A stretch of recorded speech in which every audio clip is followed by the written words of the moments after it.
Yesterday, we left off where we started filling in our investing spectrum, and we had really taken a look at the cookie jar, which was on the far right end, where we're not earning any interest back, but it's super safe, it's low risk, it's very liquid and easy to get my money. And that was in comparison all the way to the left side, which was very high risk. But if we risked it, we could get the biscuit, the 50%, maybe if I'm day trading, if I'm investing in gambling or a house, some of those non-liquid investments, but potentially high return. And then we had that dotted line right in the middle, that taxes and inflation, where we said we have to make at least 6%. Otherwise, in a year, in 5, in 10, in 15 years, our dollar is actually not worth a dollar, and we're losing money unless we make 6%. So today we're going to fill in the rest of those little bubbles. What's an investment that earns 2%, 1 to 2%, 7 to 8%, and 10 to 12%. So the first of these types of investments is a savings account, and this is located at your bank, and you earn interest on the money that's in your savings account. Typically, you earn monthly interest, and that is for letting the bank use or keep your money. And they're saying, thank you for keeping your money with us. We're going to give you some interest for saving with us. Now, banks are usually FDIC protected, so they're very low risk. Your money is safe. If somebody were to hack into your account, or if your money accidentally got lost, you're backed by that government protection. So you're going to get it back, and that's really safe. However, when we look at our spectrum and I look up the average savings account interest rate, yeah, it's really bad, like 0.01% on a savings account. It's really tiny. So when I put 0 to 2% here, I am being extremely generous. I actually went and I looked up my own savings account. I have two separate ones. I have in this savings account, I'm earning 0.05% interest. And you'll see over here, it says accrued interest. Wow, whoop-dee, I earned 3 cents of interest this past month. If I looked at my Wells Fargo account, we have two different bank accounts, and I'm checking out my interest earned. I earned 1 cent of interest this past month. And in this entire year, I earned a whopping 28 cents. Like, woohoo! And that was, I ranged from 7,000-ish down to 500, but I'm earning pennies on the dollar. So I would definitely not recommend a savings account for your long-term investing because you are getting kicked from behind. It's below the 6%. It's below 1% really, pretty much. So this is not a great type of investment if we're trying to make a lot of money. Now, types of investing. Let's look first at CDs, money market type accounts. A CD is a certificate of deposit, typically at the bank. Now I hear people walk around talking like there's some big investor. I've got me a CD. I've got CDs, I'm doing CDs. This means nothing. When you ever go to school and have perfect attendance, they gave you a certificate. That's what this is. It's a certificate that says you have a deposit. Whooping. Okay? You have a savings account with a frameable certificate. That's it. That's all a certificate of deposit is. Now, that's not what a real one looks like. A real one would look more like a piece of paper from a bank, right? That's an actual certificate of deposit there. And these days, most of them are done electronically. You may not even get a piece of paper. You just have a web presence.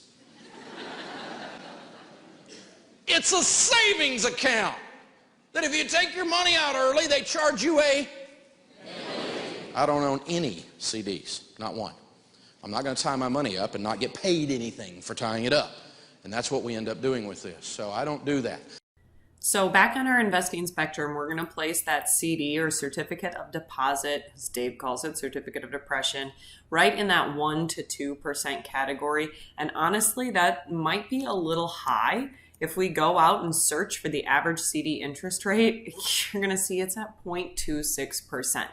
Now, there are different number of years that you can get a CD for. So you can get a 1-year CD where your money's locked in for 1 year, or 3 years, or 5 years, or sometimes even 10 years.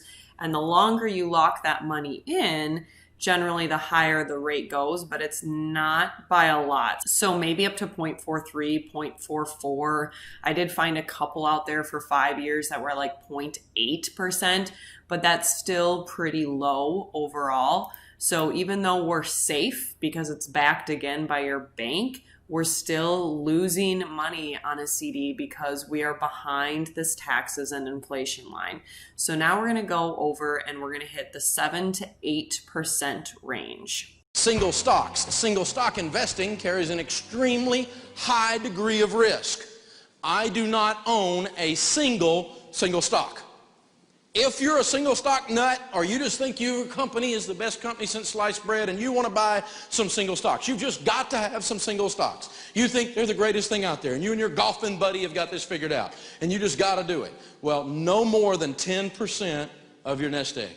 So if you have $300,000 in your 401k, you should never have more than $30,000 tied up in single stocks. And I got to tell you one more time, I know a lot about this. I've spent my life studying it. I have zero money in single stocks.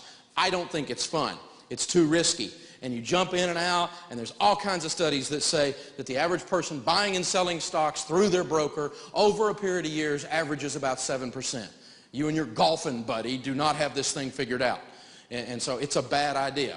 Mark Twain, he said it this way. He said, October, this is one of the peculiarly dangerous months to speculate in stocks. The others are July, January, September, April, November, May, March, June, December, August, and February. This is how it works. So as Dave mentioned, our single stock is going to be right around that 7 or 8% range. Now, just to be clear, a single stock is investing in one single company. Now, the reason Dave doesn't like this is because it's high risk. So while it's above that taxes and inflation line, this is a non-diversified investment. We are betting the farm on one single stock. And that is kind of dangerous if that company all of a sudden goes broke. So he's going to recommend that we do some mutual funds with our stocks where we have multiple different ones.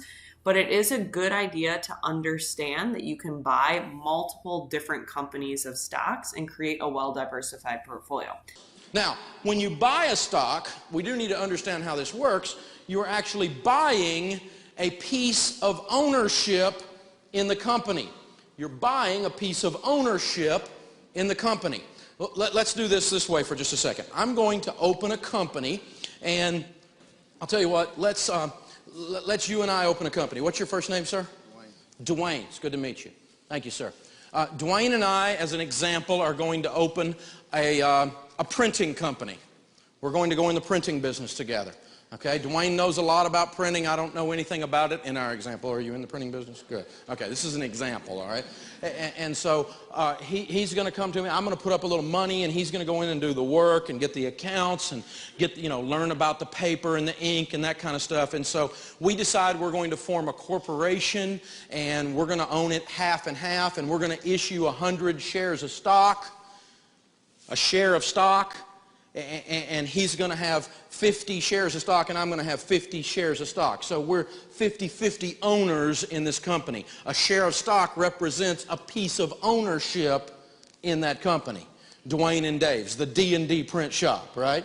Okay? And so then what happens to this company, what happens to its value and its profitability as a stockholder and owner of the company, I get to participate in winning or losing with that. If I sold a share of this stock to someone else, then as we made money or lost money, then that person would benefit. Now, how does that happen?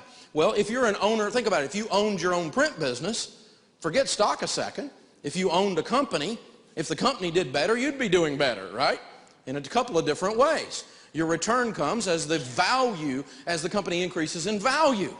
Now, let's say we go along and we have one little print shop and we're winning, and Dwayne's really good at this, and he goes out and gets a bunch of accounts, and I maybe do the accounting or the financial stuff over here, and he's an excellent printer, and we build up business so much so we can't fit it in that, and we open up another building, and pretty soon you visit us 5-10 years later, and we've got print shops in 6 different cities. Now, is this one share of stock, my 50 shares of stock, worth more with print shops in 6 or 8 cities that are profitable? And I've got all that equipment? Yeah. And so that's what happens. That's how a share of stock goes up in value. If you buy a share of a company like a Home Depot or something, and it goes from $52 a share to $72 a share, it's because the company became worth more, just like our print shop. And you're a little bitty dinky sliver of an owner when you own a share of stock in a publicly traded company. Same kind of thing. Or you, the owner, can make some of the profits out. And we have D&D Print Shop, and maybe we make some money. Hey, there's an idea. And Dwayne and Dave's Print Shop. And maybe we made $40,000 that year. Well, if we're going to take that money out, that would be called dividends. And so if you own a share of a publicly traded company and they make a profit, they may choose to issue dividends. And so you may get a check that's your little sliver of the profits for that year of that company. That's what stock ownership is. So you make money as the value of the company goes up, or as it makes profits and pays out dividends. So right now when I look at my investings, I actually am going against Dave's advice in the fact that I do own one single stock outside of my mutual funds. I own it in Intel, and actually my uncle worked for Intel, and this was a gift he gave us as kids. He gave us shares in Intel stock. So here's my investor center. If I take a look at this, I currently own 156 shares of Intel stock. Each share is worth $54.58. So overall, if I decided to right now sell all of my Intel stock, I would earn about $8,500. Now, I have my single stock set up to just automatically reinvest my dividends. So when Intel, the company, does really well and they make a profit, which they're doing pretty well as a tech company, they pay those profits out in the form of dividends. So I could, if I wanted to, I could be taking home these $50-ish checks. But instead what I do is I reinvest it. So I put that $50 towards buying another share of Intel. So if you're like, well, what the heck, Goose? How do you have 156.175 shares? It's because the money that I'm reinvesting from my dividends is earning me more portions of a share.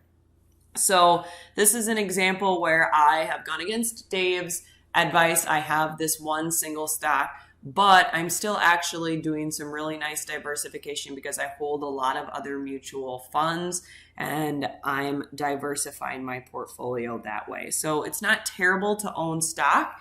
In fact, it's above that taxes and inflation line. But if you're going to own stock, make sure you own multiple different shares or different companies of stock.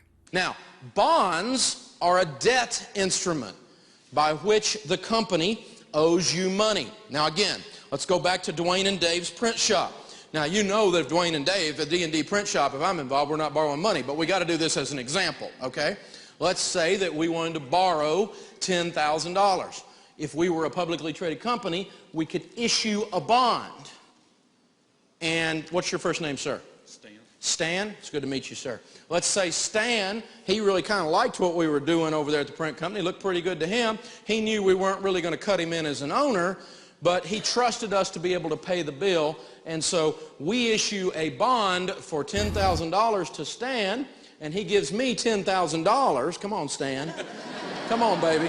Okay? And he gives us $10,000. Now, we owe him a debt of $10,000. Does that make sense? That's what a bond is. It's a debt instrument. If it's a government bond, the government owes you a debt if you own a government bond. That's what it is. A bond is a debt instrument. Now, the way you make money on bonds is there's an interest rate involved. Stan wouldn't have given us that money if we weren't going to pay him interest, right? So we're going to pay him interest on it. Now, let's say, just for simplification, that we were paying 10% on our bonds. And if we pay 10%, then Stan's going to make 10% on this. And at some point, this has a due date.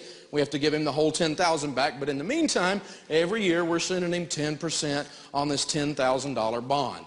And so let's say that we have a 10% bond, that I'm paying him 10% in the open market and the stock market, right? Stocks and bonds. You've heard about this. Okay? I'm paying him 10%. Let's say that the interest rates around the world are starting to average 12%, but his bond only entitles him to 10%.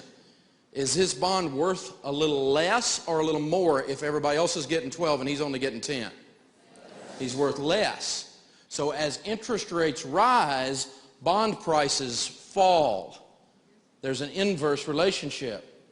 So if your grandmother has a whole bunch of government bonds that she's purchased thinking they're safe, and interest rates are going up, she's starting to lose value in those, and can do so pretty quickly if interest rates shift quickly. And so I don't like bonds, not because of that. They're just as risky as stocks. They jump around all over the place. They're a little safer than stocks, but the bond market throughout its lifetime has only averaged about 8%. So I don't own a single bond. I don't want to make 8% on that. I might end up making a mess like I'm doing right now. That could happen. So again, few individuals do well with single bond purchases. So just to recap, our bonds fit right in there in that 7 to 8%, very similar to the stocks. Like Dave said, stocks and bonds, they go together, and it's above taxes and inflation. But when we only single in bonds, or only single in one type of company stock, then again, we're not diversifying. So our goal is to take both of these types of investments, which do pretty well, a stock and a bond, and mix them up together and create what are called mutual funds. And we are going to delve into mutual funds, which are in that 10 to 12% range. So they're above taxes and inflation, and they're diversified, and they're like the best thing ever. We're going to delve into that in the next section. But first, I want to look a little more in depth into stocks by themselves, and then bonds by themselves, since they together make up what's in a mutual fund. And it's important that we understand those specific investments alone before we start pooling them together.